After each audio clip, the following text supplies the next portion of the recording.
VK winning the Battle of the Intros for me there, although very curious to know what Reconnect's got under that helmet. But into today's action, we're going to get another look at Diana and Bleau. Diana playing for VK, who I've been touting as the team to keep an eye on, obviously home of the world champion Lion, and they're 3-0 without her even having to play yet. Meanwhile, Lucky Future are 1-2. And of the two players, I think Diana's victory over Lise did look really good. Bleau, when losing to Civ, not too bad either, but I would be on the side of Diana here based on what we have seen over the massive sample of one Hearthstone match. Both Demon Hunters are banned out, and that is a function largely of the fact that this is last hero standing, which means if you want to leave Warrior up, you do guarantee your Priest runs into it. However, Diana has broken protocol here, if you like, and queued up the Priest first. The downside of this is if your Priest does lose, you don't get a bump hit into that Warrior, and the Warrior can just tear through your lineup, although Diana does have the backup plan, if needed, of Mage, which can give Warrior some tough times as well. But as it is, Bleau did queue the Rogue. You don't want to queue, well, you do want to queue things that have a chance of not losing to the Priest, if that makes sense. I don't know if it does make sense, but you're going to make it make sense, so I can move on to the next statement. Put the Rogue into the Priest, and these ones can go very long. What can happen is it turns into a value match. If the Rogue doesn't win super early, weird things start to happen in this matchup. You start wondering about Mullazonding, things that come from Togwaggle and such like. And do you want to play your ambush? Just going to check as I say that. Yes, it is a secret Rogue, because the ambush token can get stolen and used against you. But one thing that can happen, and Bleau knows it, is you can just win by about turn 6 with a Rogue with a huge Edwin if they don't have Time Rip or Shadow Word Death. Time Rip couldn't be cast, although Diana has that as well. Shadow Word Death, on the other hand, could. And the early exchanges going the way of VK, but with this double shield of Galakond, still going to be able to mount some sort of irritation of an attack. So I'm not just going to write off the early stages just yet. If you get into the later stages, the Priest has a slight edge because the hero power is generating largish minions, whereas the Rogue hero power is generating lackeys. Obviously, we're talking in terms of Galakond hero powers, not the starting hero powers, which don't come into play for long, or at least both players will be hoping that. At the moment, neither player has Galakond in hand, although Diana does have Kronks. Will be interesting to see when Diana chooses to use the Kronks. You really don't want to use it to fetch Galakond, but obviously, if you have to, you have to. But this can come down to small moments of value gaining.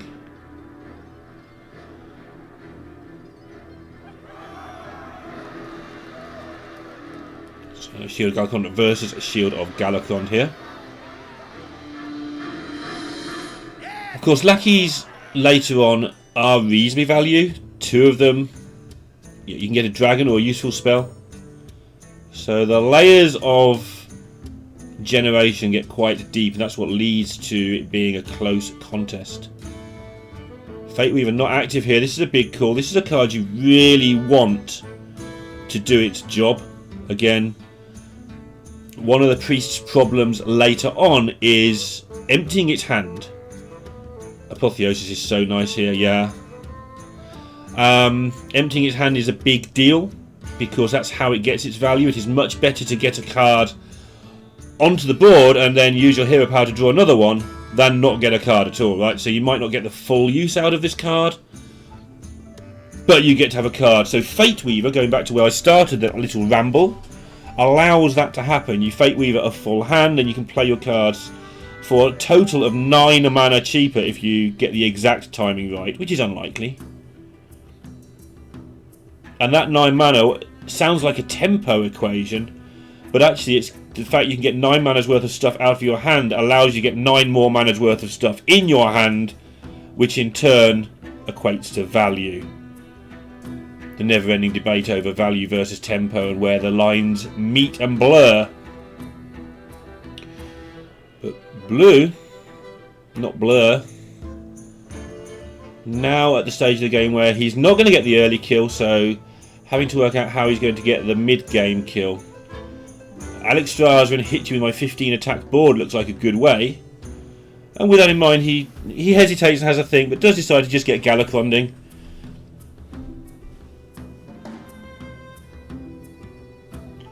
Got the little indicator there, it's level 2. He has a Shield of Galacrond in hand. Chance of getting his Galacrond up there soon. And also, you don't want to play Galacrond with a full hand anyway, so although I have my little rant about dumping priest hands, Rogue doesn't have that ongoing issue, but it does have that issue just before playing Galacrond and just before playing Togwaggle. And as we're getting to the just before playing Galacrond stage, we're going to see Bleau dump some cards over the next turn or two. I think he would like to invoke it once more just to get the maximum. Getting that weapon is a big deal. Now he has to find a card that he can play. Does he just dump a stunner? I think that's a bad move because you might get the chance to destroy something with a stunner later. Or do you just want to evolve your Shield of Galacrond into a 6-drop, which could be pretty powerful? You don't gain much on the deal, there's too many bad outcomes, but feels like something he could do. Just up to Secret Down.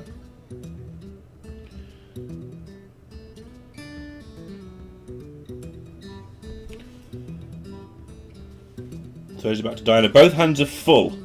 This is where the game starts to get pretty fascinating, at least from where I'm sat. But I find all sorts of things fascinating. You have to decide for yourself whether you do. I'm allowing you to do that, chat. What a nice person I am.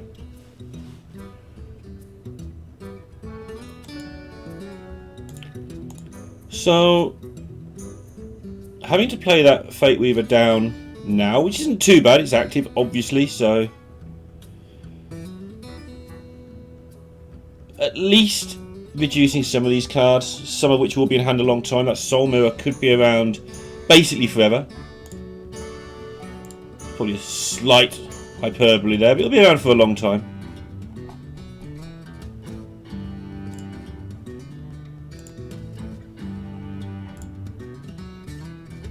And this is now just a period of posturing before the storm breaks and things start to get really, really silly.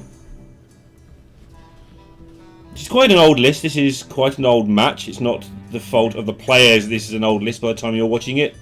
So the bamboozle in play bamboozled me very briefly there. I recognise the picture. I wonder why it was there, but that's because this match took place before the modern version of playing questing adventurers, so you can't play bamboozle because your 10-10 will get turned into a 4-5, and that's not a good equation.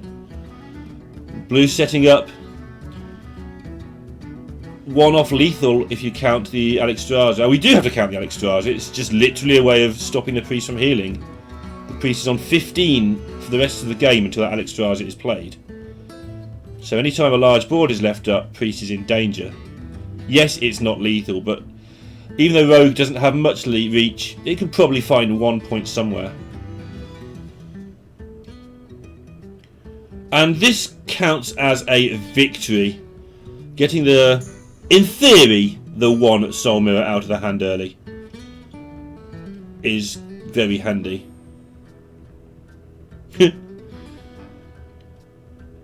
Obviously, more Soul Mirrors can arrive. And as you can see, there's 2 Pyromancers in this deck as well for VK. So, really didn't want to lose to Demon Hunter. Well, they're not going to lose Demon Hunter because they banned it. So, actually, for me, I'm not sure I like this design decision. If you are banning Demon Hunter, sure, you've got to beat the Rogue, but you've got your Warrior to do that with. Just seems excessive defense. But we'll see how it works out. One of the beauties of watching Hearthstone is you get to look at these decisions and question them, and most of the time, because these players are really good at Hearthstone, you get to see why you were wrong. But I'm not scared to admit that I think it's bad, but I'm also not scared to admit that Diana's probably right, and I'm going to find out why I'm bad. Seal Fate. The last invoke required to get Galacond online would involve Blue dumping a couple more cards, but that's pretty much easy enough. Doesn't really want to play a secret because he wants to keep it for the combination with Blackjack Stunner. Kind of interesting that Rogue works in combos, and that is a combo, but only in name, not in actuality. You know it's a good day when you get a word like actuality in early. Only the third match of the day.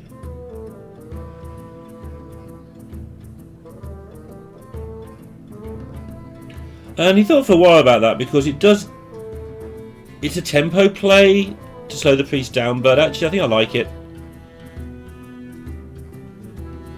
All of these plays from Diana now are looking very, very heavy.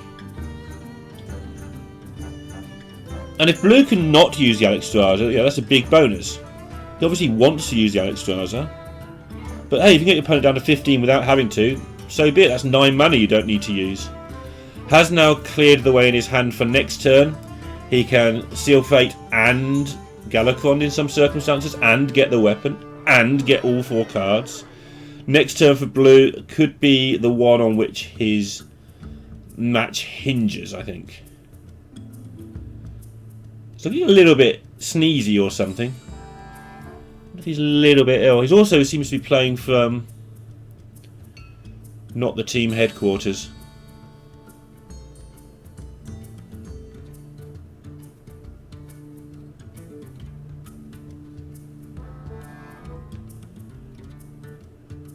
Allergy season is upon us. Right. Let's see how monstrous this turn turns out. Diana certainly sort of caught wind of the fact needed to get on with it. Getting her own Galacond ready with the Kronks. Last turn did look like a hand emptying turn. Here we go. If Blue nails these 4 cards, this game could just start to be basically over. But that's not good. I mean, it's still 4 cards, but the total mana saving is like 5 or something ridiculous there. Not really what you want. But what he does want is this monstrous amount of damage that's coming in. And despite the fact that that could have been more exciting, could get a 0 mana Togwaggle and set that up for instance, it's still gone pretty well.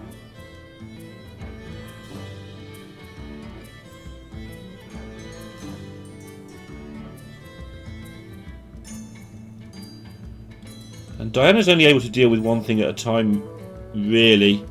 So his plan is to somehow stick a minion whilst not dying, because that's becoming a thing now. Get an Apotheosis on it and heal up a bit. Does have the Sandhoof Waterbearer, does have the hero power, does have double Pyromancer to heal a little bit with Apotheosis. That's a thing that works because it's the Pyromancer that deals the damage and it's the Pyromancer that has the lifesteal. But needs to tread very, very carefully here.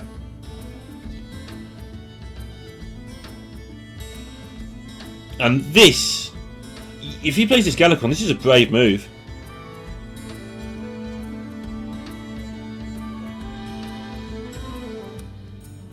Hits both of the ones he wanted to hit. Maybe he felt there was no other way of dealing with anything. He does guarantee himself to deal with one of the 4 attack minions, I guess, there. But obviously hitting both is a massive deal.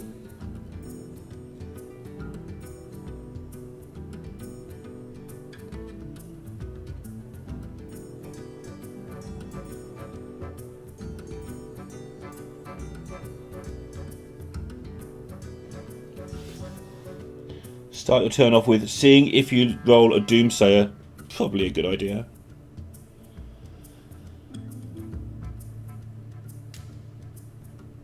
Where to proceed from here? You know your opponent's still got some reduced cost cards. You've got some monstrous cards of your own to play. I wonder if it's time to maybe play the Bully.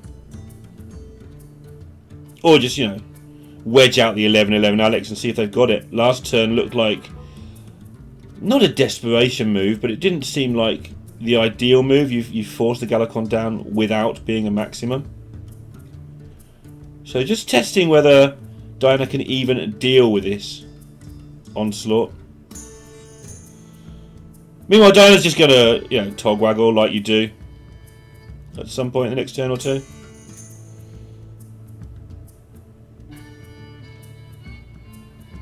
But looks to be in a world of trouble now.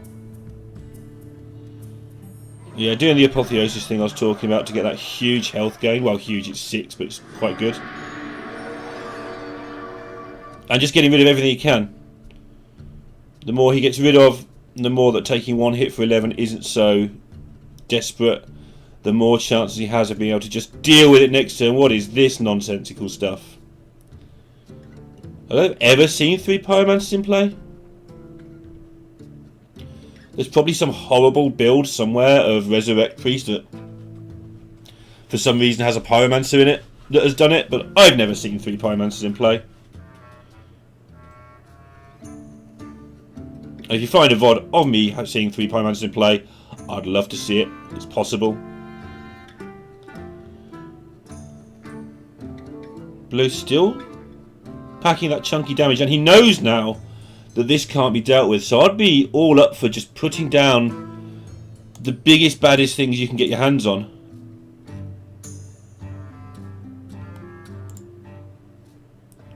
Yeah, that seems to make the most sense to me. Yep, why not just make a 6-7 and tell your opponent to deal with it.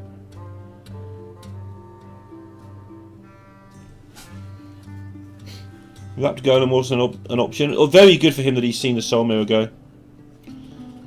He also doesn't want to do too much in one turn. Keep an eye on that, because Murazond could help his opponent if Bleau gives too much stuff down in one go.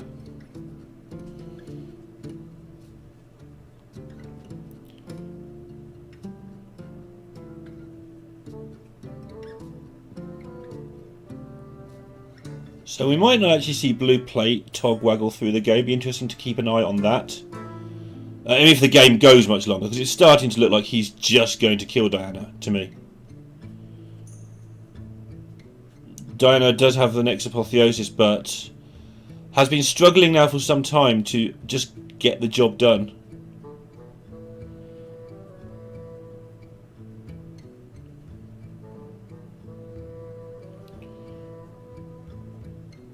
So here's some more health. Here's another big minion.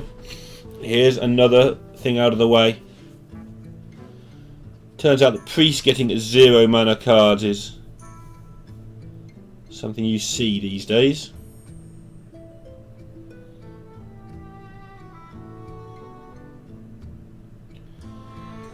So it looks like the reign of terror of this Alexstrasza is about to come to an end, and Bleau now has to make decisions on how to continue what's going on here. There's the opportunity just to have a secret making turn. He needs to work out how he wants to deal with this 8-2 Togwaggle. He really doesn't want to put Alexstrasza into it. Well, he can put his face into it if he has to, I think. Defend the Alex one more time. Try and get a second hit out of the Alex. It seems unlikely that will happen, but it's a thing that could happen. If that Alex hits face twice more, that will be the end of the game. Still curious about the bully timing. The boom pistol bully.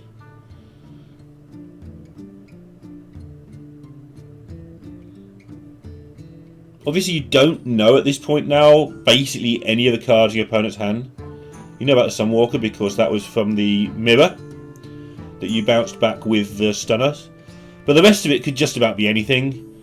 A few turns of Galacond and everything just goes nutty. As you can see in this matchup, like, the cards are about to just become completely anything. So yeah, dealt with the whole thing nicely as suggested.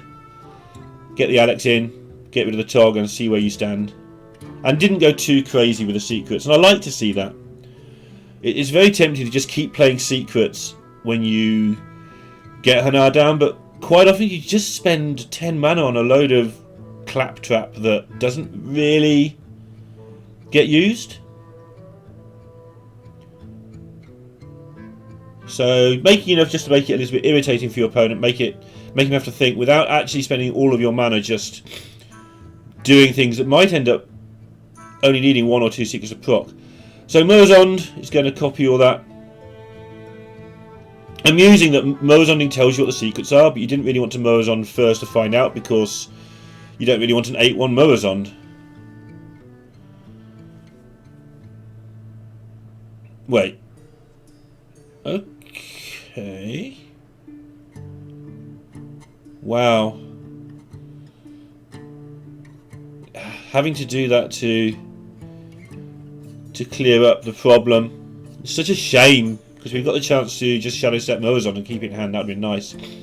But the constant pressure from Bleau, and instantly goes for Togwaggle now, by the way. The constant pressure from Bleau has forced this to happen. And he doesn't mess around with any of this 0 mana card nonsense. He knows there's only 4 cards left in his deck. He knows what they are too, which I don't, but it presumably means they're just a bag of spanners. But hitting 2 Isiras is a big deal. He still values the cards in his deck a bit because he made sure he made space there to draw one next turn. He could have just overdrawn, because his Isiras are going to put 2 cards into his hand.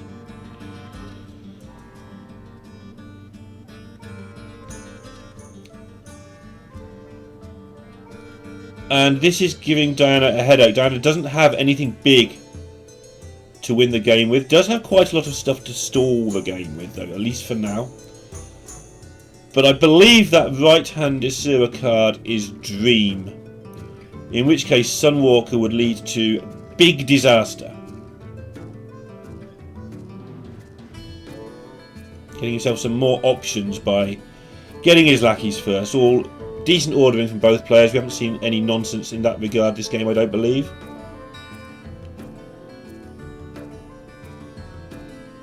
But double Isira will just win the game if unchecked, because Isira cards are just exactly what you need in this matchup. Some direct damage, some cheap, efficient minions that can't be targeted, and a trick or two. And that can end the game really rapidly with 1 Isira. With 2, we could see real problems. And of course they have the 4 attack, which is making this particular decision hard as well. Yeah, so throwing things out. I'm surprised this Infiltrator never found play. I know that he's been under a lot of pressure and scared of bounce, but convincing Infiltrator is a good way of dealing with things when you don't have your traditional good cards. But Isira's just a nightmare for this priest. There is Natalie in hand, so I think that's Natalie, so that will be 1 that can be blown up next turn. Face off against an 8-12 Natalie seems like a position you don't mind being in.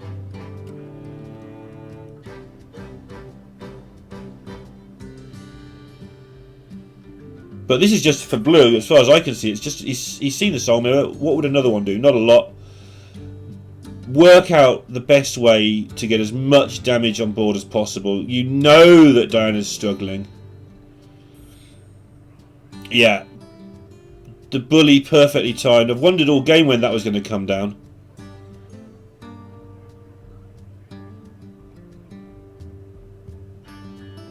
And the reason that's perfectly timed is because now Natalie costs 13 mana. Not a number that is particularly lucky for Diana, but is a good number for lucky future. Looks like they're going to take a much needed 1-0 lead. If they were to lose this and VK go to 4-0 in the league while they're on 1-3, okay, there's something like 18 matches each, I believe. It's my current understanding. But you don't want to be 3 matches behind this early. And that is lethal, perfectly in time to the rope music.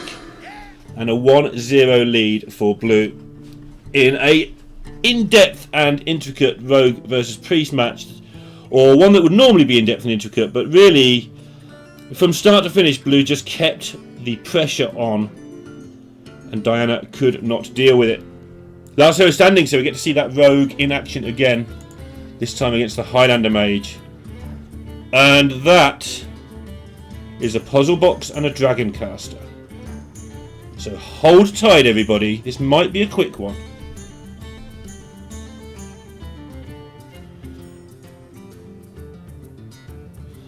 No dragon at the moment. There's 4 or 5 of the deck. I think I've done the maths on this a couple of times.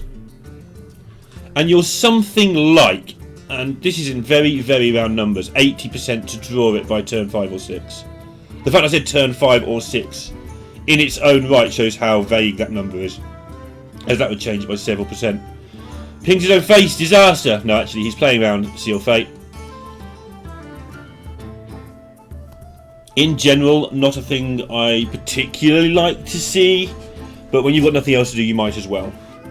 I don't like to see it at the expense of playing a minion and hoping they don't have it. Personally, it's an ongoing, raging debate that I think we're never going to solve. But certainly when you've got nothing else to do, you might as well ping your face and slow down their potential to spend their 3 mana.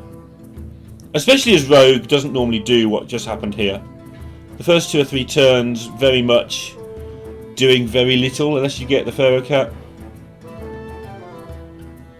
But Blue's managed to curve out nicely, and you need to curve out nicely against mages. But I'm excited, viewer. We might see a turn 5 box. And we haven't seen many boxes because people... It's not what the deck is all about. It's a really nice side effect of what the deck can do. And if this Twilight Drake hadn't been picked up, I think we'd have seen a box next turn. And we still might. So we don't see as many as maybe it feels like. Obviously, silver name in the finals of European Grandmasters Season 1 this year. Did manage to go absolutely insane with the box, but he was already 2-0 up anyway. I think he had that under control with or without it. Because box is like a box. You never know what you're going to get.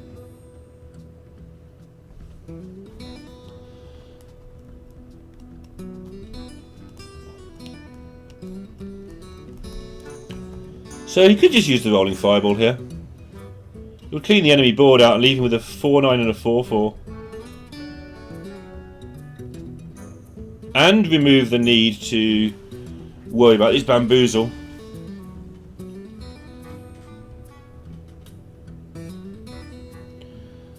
So this is what the deck's actually about, right? You get this massive reduction so early on.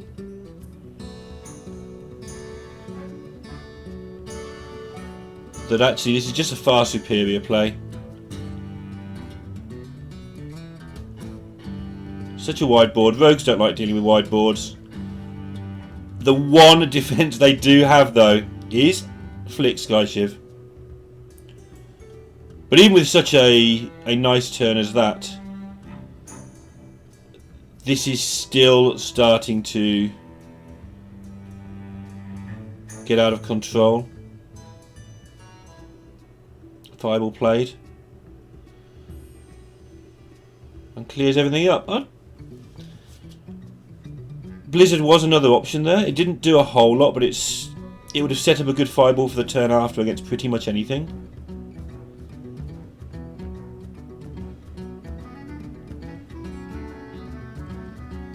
Blue now working out what to do. Looks like Cartoon Defender is just the most obvious thing, but Blackjack Stunner as well. This seems a fairly decent position to be in.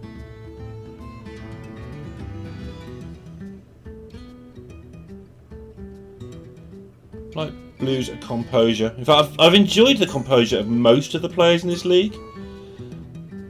I feel that the Chinese scene has taken a much more measured approach in the last 12 months to how we used to perceive it.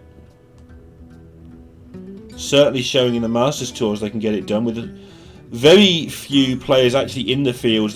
They're constantly threatening the top of the leaderboard.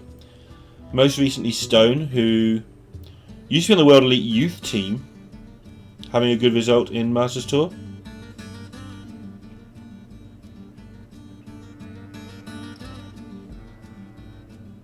Lion making a top 8 earlier in the year as well. And again, in their fields of 350 players, and the number of Chinese competitors is something like 20. And they're just getting a lot of names up in their top. Really good to see.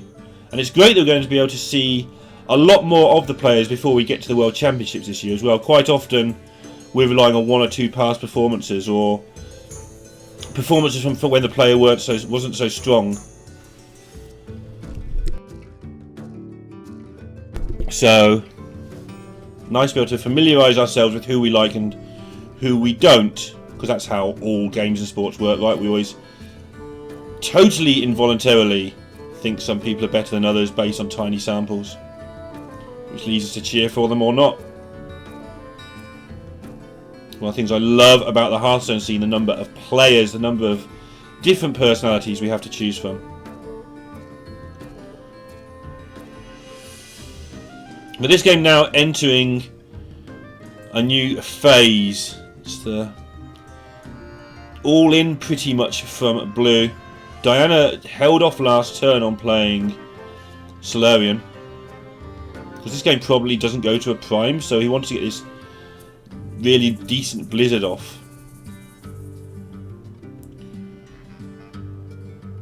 So backstabbing here, playing a Kronk, shadow stepping Kronks, looks to set up so much damage for next turn. Regarding playing Galakon and then a damaging Kronks.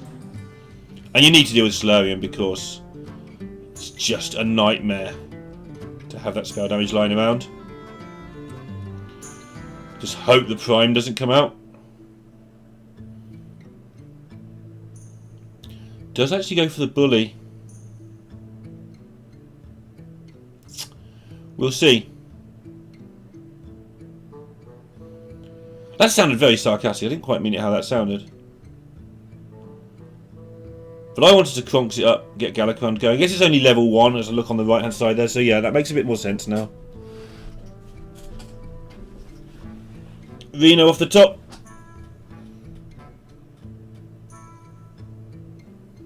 The Bully, though, with a lethal showing, has forced Diana to have something. And Diana doesn't have a lot. And is this just it? Wait. If you attack with the 5-2 first, then kill the reborn part with your face. If you do it this way, then you don't have enough to survive the Flame Ward, right?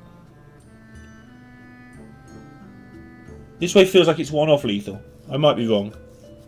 I often am.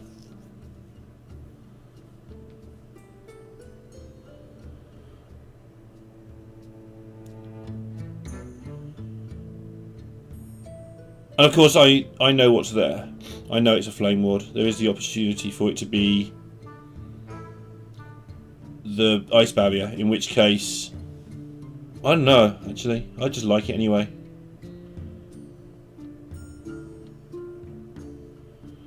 So he wanted to go for a longer term plan. Very easy when you can see the secrets.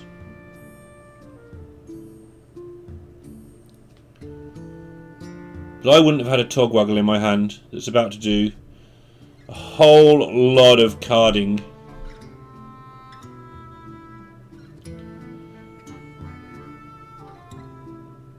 Yeah, so made a big board, sorted out the secrets, got a wand in hand.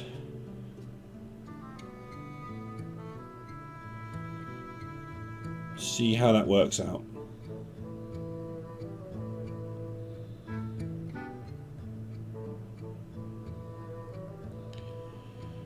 Three more 0 cards, please.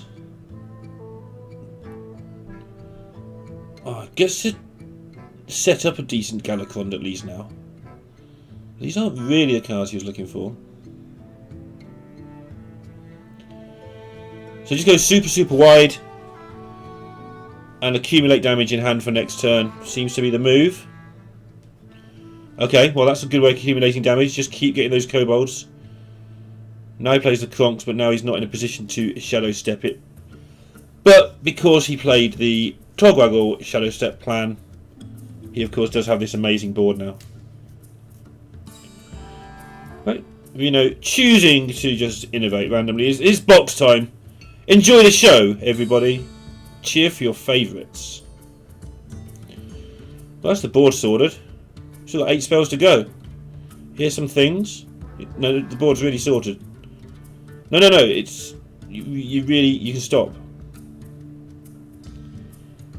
I guess you're not going to stop, are you? You're a box. You're doing the box thing that boxers do. It wasn't actually that amazing, but it did its job. To be fair.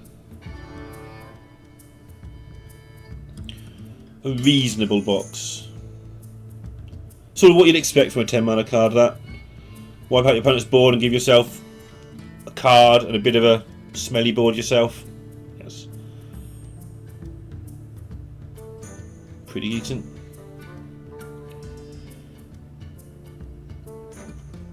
Look at all this value, all this tempo available here for blue. Nothing costs any mana. He did manage to get up to that level 3 to get 4 cards and a weapon. Still no actual lethal here, but again, everything but. Deal with this and heal. And yeah, and everything. Everything's coming next turn. That needs to be one heck of a Zephyris to save the day. Oops. Okay, well, Kalekgos could just get this done. It's not easy. It made me look at the screen. No. Well,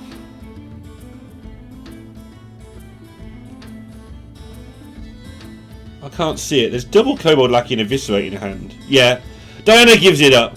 And blue goes 2-0 ahead. And just the warrior left now. But I say this every time. If it's Demon Hunter or Warrior that's left in last hero standing, you can still do the job. And this is a very favourable matchup for the warrior to start off with. Throwing the risky skipper, you're basically looking for Corsair cash and the weapons here at the start of this one. 110's obviously a good card to have as well.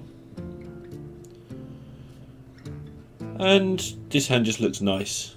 Picking up a greenskin's good, because this isn't a greenskin build, I do not believe. Let me just double check that for you, in case I'm speaking nonsense. No, we're talking Tolvir's Gromash Double Corkron. That's the particular version that Diana's gone for. So, yeah, picking up greenskin is absolute gold dust. Later versions of this deck. Still can't quite decide several weeks later whether to play the greenskin or not. The upside is you get such amazing beatdowns with the weapons. The downside is that sometimes your Ankar misses a really important skipper where you need to skipper to draw cards, or you need to skipper to activate your Armor Smith to not die, and it can cost you games. But on the upside, greenskin says, lol, priest, eat all this damage from my weapon. A 3-3 weapon does 9 damage, a 4-4 weapon does 16 damage. And greenskin, yeah, it goes towards the top end of that. You don't usually play him on the first charge, obviously. But just showing the difference there of 7 damage between the two states of the weapon. It's not just a small increase of what's going on. So against priests and such like, it's great, but against something like Demon Hunter, you might want to just find your skippers and blow up boards and gain armour. And against Rogue, you want the blow up boards and gain armour version as well, but now greenskin has come along in tow. Seems pretty good for Diana. Blue does have the Togwaggle, does have the Corruptor. Those are two cards that Warrior does not like facing. Because the Corruptor wipes out a Risky Skipper Remnants board quite well, and then tells you to do it again. Because Warrior's not very good at dealing with 4 health minions. You start putting your Cork on Elites into them, and just eating away at your mana and your resources, and it's just no fun. And actually, even this stupid 2/6 Miscreant is obviously irritating Diana here. The VK players, and obviously any pro player should be like this, and most of them are, but the VK players do seem to retain focus incredibly well. XHX last week, Diana this week. Don't know who we've got for you next week. Hoping it'll be Lion, but I've got a feeling it isn't. But we shall see. We'll know. There's one more match today, and then week 3 is on the agenda. And me personally, from a job point of view, is hoping that week 3 isn't a priest week, but I've got a feeling it might be.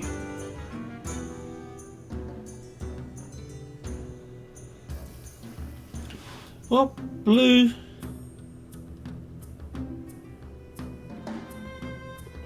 taking his time on this one. There are options available, but yeah, he looks like he's going for the faces, which is why I was a little confused. I've just said how players should focus, so you don't just insta play it. Take your time first. There were other ways of killing the minion, so there's nothing wrong with that.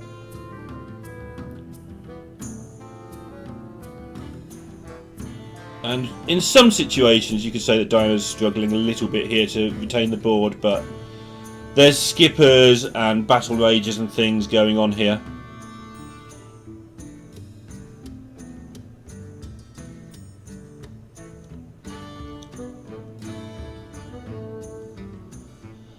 So having to use the Corcon to kill a 2/2, it's irritating, but board presence is everything versus Rogue. You can get a board of 1 or 2 minions of almost any size to stick. Before you know it, you've gone wide and the Rogue cannot deal with everything. But for the time being, they're just trading these rather tame blows. Always nice when you can... well, usually nice when you can turn your rubbish Maniac into something new, but 3/3, yeah, whatever. One of the cards, Devoted Maniac, that causes quite a lot of debate when people build Galacon decks. And you have to very carefully think about what you want your deck to do. Are you trying to definitely max your Galacon, or do you want your 4-drop not to be a 2/2?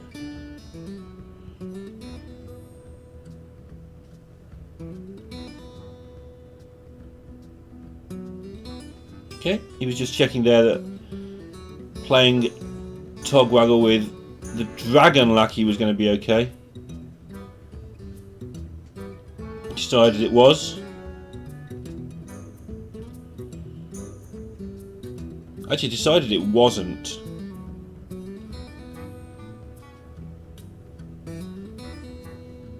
And next turn should be pretty good for Blue. And no obvious craziness from Diana, but Battle Rage is always a good deal. Having the second weapon is what you really want here, and that's what he's got in his hand already. Nice to just be able to keep killing things. I think he's working out here if he wants to buff something or if he wants to hero power.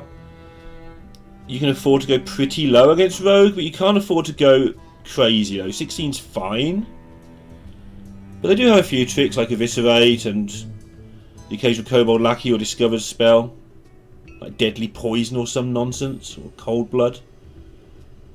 So you need to keep your hero power in some sort of check, but it's not terrifying, especially when you've got the board. Bit more terrifying though is this Togwaggle.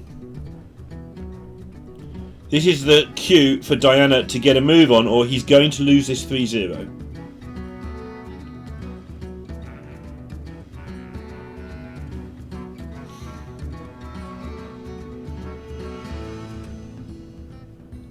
Okay.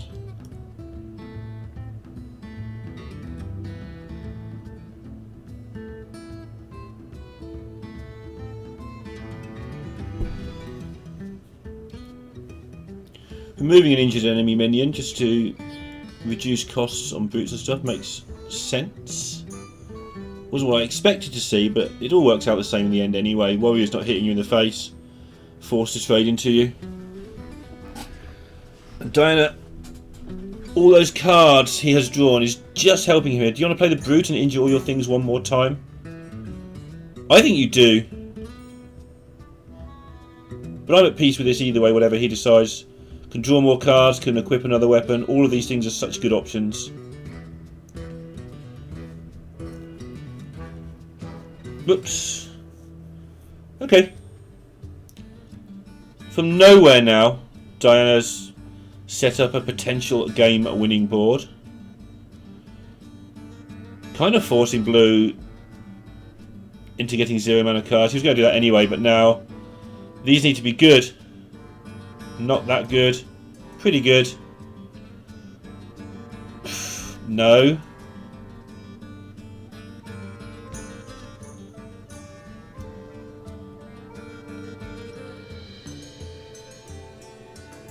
We're just getting what he can out of this turn, obviously.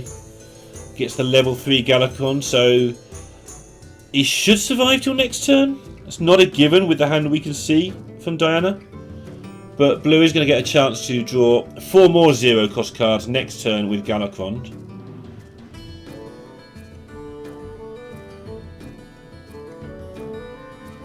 Still has the problem of what to do for the rest of this turn though.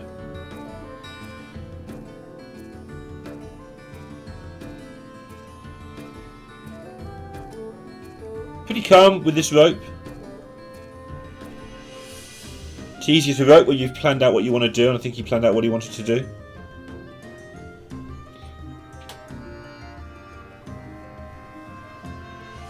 Looks like Diana is going to draw a load more cards.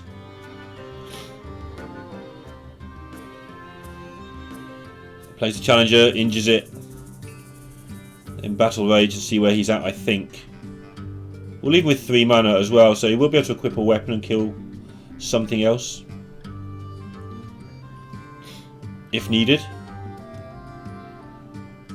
Yeah, just keeping the fuel coming. Grommash a massive deal because lethals abound. 14 on that particular Grom with the hand he has.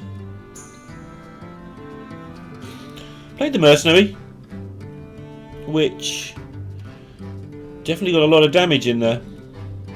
I'm not worried about keeping it back for the Corcoran combo, because this is just 1 card Grom combo lethal.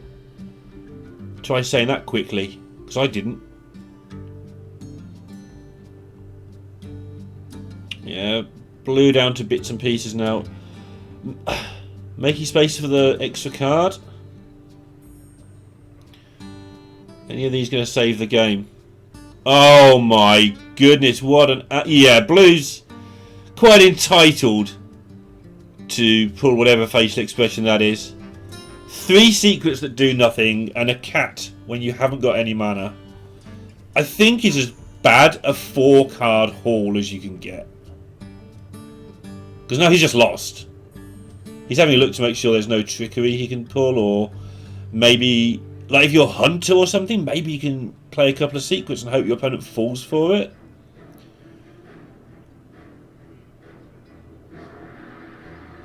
He's not actually dead on board, he's 1 short I think. Which is why we're not seeing the concede. So, plays out the secrets like, well, if he's not going to kill me, maybe he'll trade and my cat will turn into a 40-40 taunt madman. But actually that's not going to happen. And it's going to be 2 games to 1. But Blue still has his Priest, which is a fantastic position to be in against Warrior. And his own Warrior.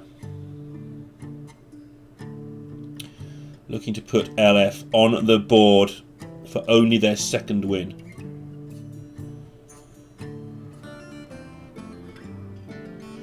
Cues up the mirror.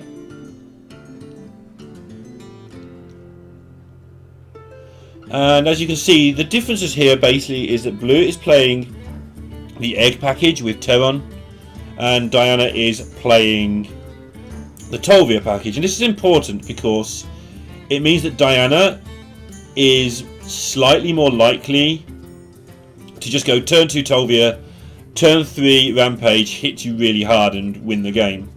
Whereas for Blue to do that, it involves pinging the egg, getting the egg injured, buffing it up, eating it with Teron, all that sort of stuff.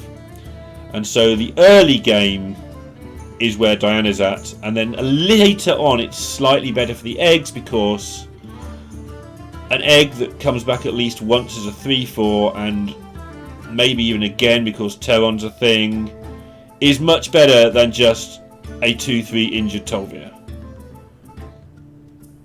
And that isn't a judgment of who is favoured. I think it's really interesting. But what we can see is we're now past the point where... Well, we're not quite past the point, but we're getting to the point where Tolvia is not so good anymore. The second that Blue can deal with a 2-3 in one turn, Tolvia becomes a lot less useful. Choosing to kill a minion here rather than injure the challenger, which sometimes leads to nasty things happening, like potentially this. I like making a 3-9 challenger depending on how he wants to do his win conditions, because it stops them putting their challenger into it. Now you know he hasn't got it, or he would have played it last turn. That's definitely a consideration, but I'd like to open up with the pirate here, see what card I get, and go from there. It's also a minion your opponent has to deal with. But also, obviously, saving stuff back, trying to... I don't know why that was green, that's because he hadn't selected the dragon. Yeah, keeping stuff back and seeing what your opponent's going to do is one option. But he does eventually go for this option. And I guess with 4 weapon charges in hand, he just wants to make sure he gets through them before it's too late. He has put a decent amount of beats down into his opponent here. Sometimes you just win. Warrior mirrors can go very long in terms of turn numbers at least, although they tend not to be... The games that go long tend to be quite quick because you pick up your 1 card and play it after battle rages have expired and things. But here, Diana's in a very good position to just get that early kill. However, this is going to make it a lot more tricky. Nice 4-4. From out of nowhere.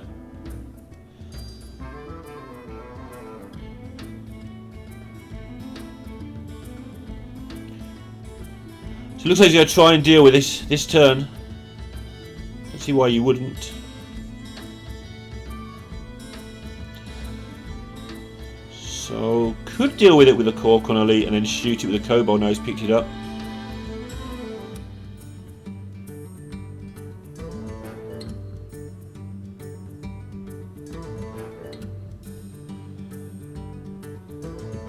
Okay.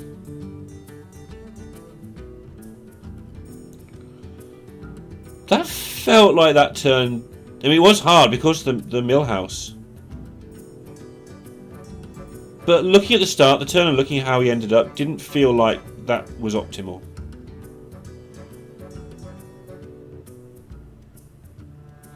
And this is the danger. This is what can happen when you go for the early kill. If your opponent thwarts it, you use a lot of your late game stuff and your mid game stuff, and it can just go back the other way.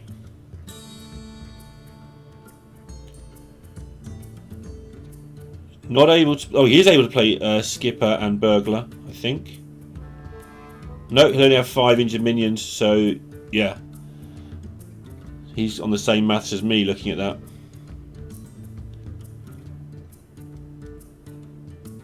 I think you just play it and kill an armor smith, otherwise I don't think you win the game. Do anything silly with skippers, I don't think you win, do you? The armor's not that relevant, it's usually down to who just gets the kill aboard. But if you're going to skipper this, I don't think you get out of it. Like, you're using a lot of cards here to give your opponent a lot of armor.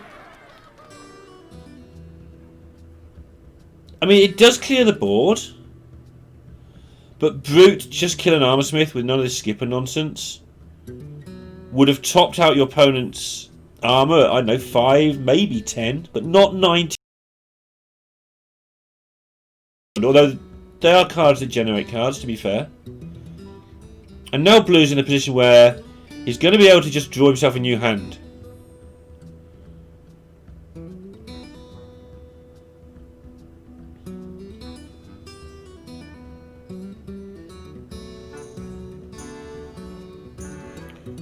So anchoring down one of these two minions seems good, but which one?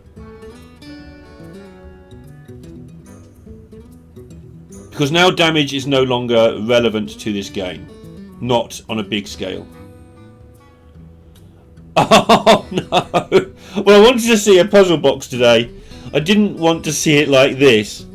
Actually, this would be great. And it's a huge, huge card to have here. Because if it generates a sort of medium-sized board, it could just be game over. Diana could just box through this. But before the box decided to appear and change everything, I was saying that the damage isn't so relevant now. There's certain breakpoints, obviously, with Gromashers and so on. Korkrons, we all know that. But what's really relevant now is getting a board to stick. Make your opponent use up all their risky skippers. And when that's happened, you just play your things and kill them over 3 or 4 turns. Because both of you are not going to die to the initial crazy. Sometimes it's just play Tolvir, Rampage the turn after, and your opponent's taking 8 a turn. They use half their hand to stick into it to get rid of it, and then you play something else reasonable sized and kill them. But we're through that phase, and this is Diana in the I think box might be my only way phase.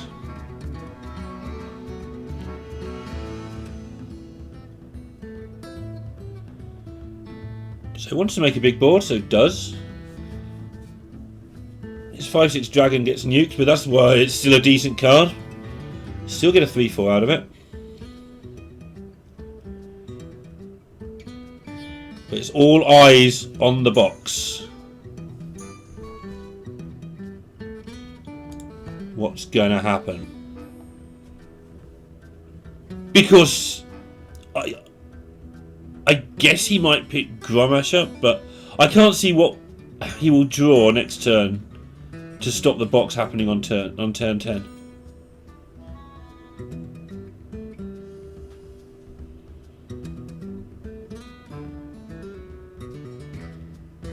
I want to see Blue's face when this box happens, because I don't think I've ever seen a box in a Warrior Mirror. Obviously it happens. It certainly won't be the first time it's happened, but in a match of this importance, it probably is the highest level match I've seen. In fact, most of the matches I've seen have been Conquest, which means I've seen a lot less Warrior anyway.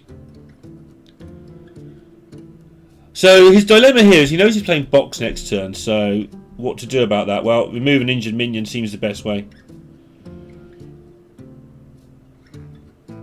Get another box. You can do it. Actually, that's not how Discover works, right? Because he's going to get a warrior spell.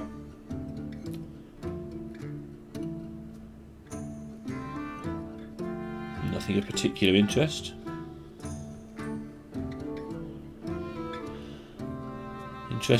I guess that's of interest. Willing to just slam that down.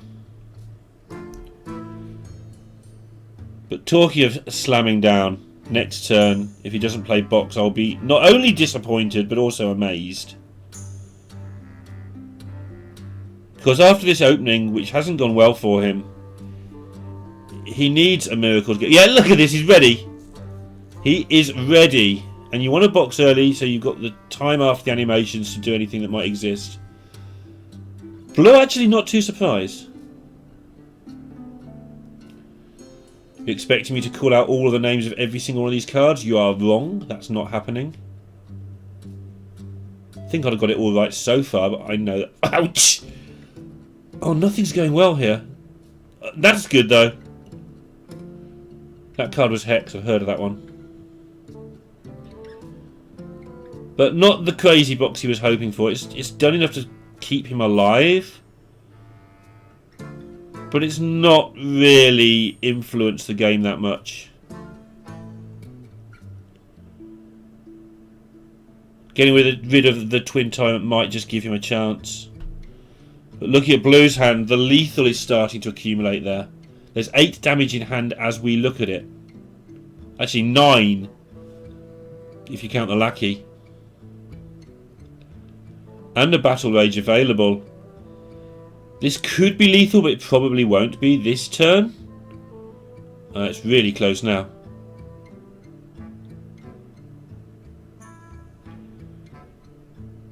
So he is going for the battle rage. Trying to work out if it was just there, but I don't think it was. With anchor and then skipper to blow up the bomb after everything's attacked. I think you could have made it so that a 4-point bomb. That's my assessment, that I'm really unsure. I think a 4-point bomb would have done it. If you'd gone all in with everything. But this is a much more stable way of living your life.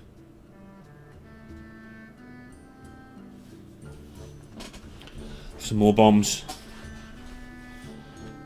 And it's looking very much like Blue is going to get a lucky future up to 2-2. And hand VK their first loss of the Team League. The Gold Team Championship. It's as prestigious as the Western Grandmasters. 4 of the players will get a shot at Worlds alongside 4 of the top point earners from China. So it is a massive deal.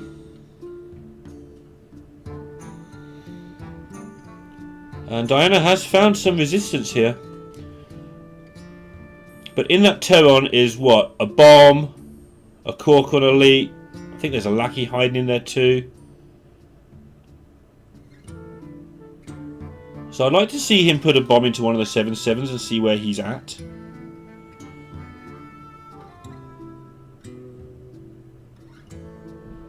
That's what he's doing.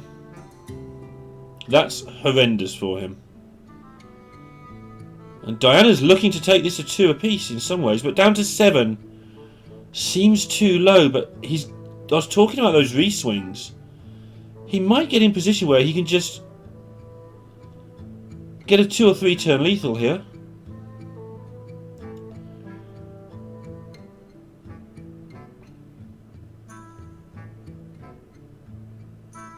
But yeah, I'm missing the fact that Blue still has 9 mana available here. And this is the armour we were talking about earlier. The reason why it was so huge. I was going to skip everything away. Well, just hold on to your hats, because these bombs are massive here. Diana should just win. But if the bombs wipe everything out, he might not. Oh, he doesn't have lethal available.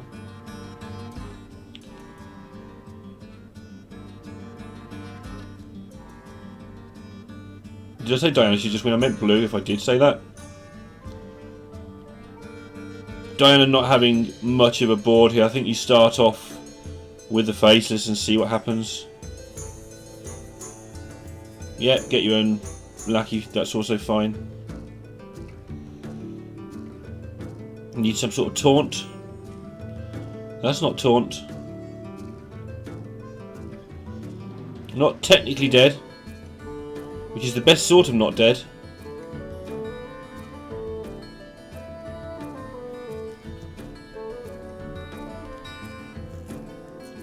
Alright, can Blue whiff? Can Blue whiff? Several chances to get good things here. And that's going to be it.